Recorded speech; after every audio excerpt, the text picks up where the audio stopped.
સ્થાનિક સ્વરાજ્યની ચૂંટણીના આજે પરિણામો જાહેર થઈ રહ્યા છે ત્યારે મહત્વના સમાચાર જૂનાગઢ મનપાની ચૂંટણીનું પરિણામ વોર્ડ નંબર 9 માં પૂર્વ ડેપ્યુટી મેયરના પુત્રની હાર થઈ છે તો પાર્થ કોટેચાનો પરાજય થયો છે।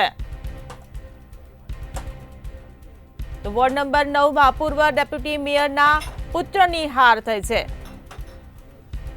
પાર્થ કોટેચાનો પરાજય થયો છે। ભાજપની આ હાર અહીંયા દેખાઈ રહી છે તો સૌથી મોટા સમાચાર સામે આવી રહ્યા છે। જૂનાગઢ મનપાની ચૂંટણીનું પરિણામ સામે આવ્યું છે જેમાં વોર્ડ નંબર 9 માં પૂર્વ ડેપ્યુટી મેયરના પુત્રની હાર થઈ છે તો પાર્થ કોટેચાનો અહીંયા પરાજય થયો છે।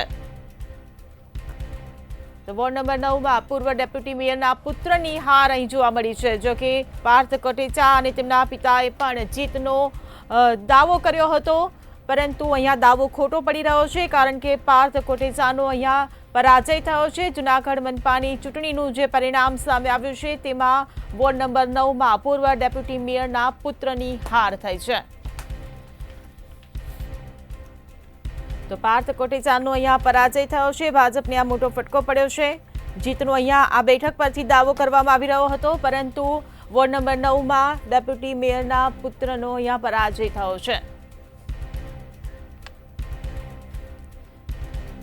તો સંવાદદાતા અમર બખાઈ આપણી સાથે જૂનાગઢથી લાઈવ જોડાઈ ગયા છે। જી અમર, જૂનાગઢની ચૂંટણીનું જે પરિણામ સામે આવ્યું છે વોર્ડ નંબર 9 માં પૂર્વ ડેપ્યુટી મેયરના પુત્ર પાર્થ કોટેચાનો અહીંયા પરાજય થયો છે, શું કહેશો?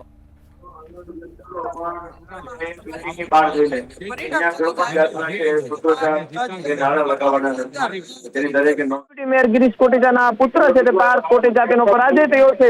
સીધી જ વાત પૂર્વ ડેપ્યુટી મેયર ગિરીશ કોટેચા સાથે કરીશું।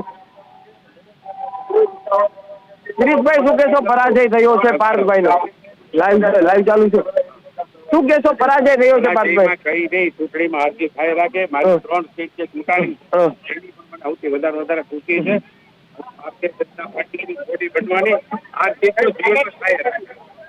ખાસ કરીને ગિરીશભાઈ, એવું લાગે હતા ગિરીશ કોટેચા કે જેને કીધું કે હા હાર થઈ છે ને હાર સ્વીકારી છે, તો જે રીતે જે અપક્ષ ઉમેદવાર હતા તેમનો છે તે વિજય થયો છે ને તેમની પેનલ ભાજપની તૂટી છે હાલ વોર્ડ નંબર 9 ની અંદર। જે રીતે આપ માહોલ પણ જોઈ શકો છો કે જે માહોલ છે તે હાલ જોવા મળી રહ્યો છે અને મોટી સંખ્યામાં સમર્થકો હાલ છે તે પહોંચી ગયા છે। જે રીતે વોર્ડ નંબર 1 માં ભાજપની પેનલ બની છે તો વોર્ડ નંબર 5 માં પણ ભાજપની પેનલનો વિજય થયો છે। આપણી સાથે કોંગ્રેસના વોર્ડ નંબર 5 ના ઉમેદવાર છે, શું કહેશો? કેવો પરાજય? પરાજય જે લોકપુકારો છે શિરોમણી, અનેક સમસ્યાઓ હતી છતાં પણ ભાજપની પેનલ સમસ્યા જનતાને ગમે છે તો ભલાઈવા હવે આપણે 4 જીવન માટે આજે મુક્તિ લઈએ, જનતા માટેના કોઈ કામ કરવા ઈચ્છતો નથી। ક્યાંય પણ અવાજ નહીં ઉઠાવો લોકો માટે, ક્યાંય પણ કોઈ પણ જાતનો અવાજ ઉઠાવવામાં આવતો નહીં જનતા માટે। જનતાને ગમે છે, 15 વર્ષ કુશાસન કર્યું તો અત્યારે એનો વિજય થયો તો જનતાને ગમે છે એવું આપણે ઈચ્છવાનું છે। તો આ હતા 5 નંબરના કોંગ્રેસના ઉમેદવાર હસમુખ પટેલ કે તેમની વિજયનો તેમની જે પેનલ છે તેમનો પણ પરાજય થયો છે અને આજથી તે જાહેર જીવનના તમામ કામો મૂકશે તેવી પણ હાલ અહીંથી જે બાંહેધરી આપી છે। જી અમર, સમગ્ર માહિતી બદલ આભાર।